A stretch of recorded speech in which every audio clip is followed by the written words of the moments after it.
જય શ્રી કૃષ્ણાબેન.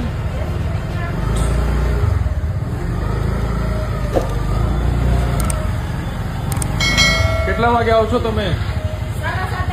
7:30. હે?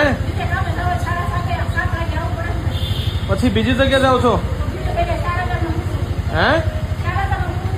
બહુ ઓછું છે પછી તો 1 કલાક આવવું પડે. હે? 10 વાગ્યા સુધી? સવારે 7 થી 10 3 કલાક માટે.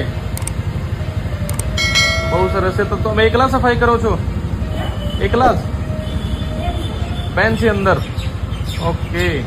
શું નામ છે તમારો? હે? એવું છે? શું નામ છે? હિતાબેન? ગીતાબેન? સાચી વાત છે તમારી. રોજમદાર તરીકે છો તમે? રોજમદાર તરીકે.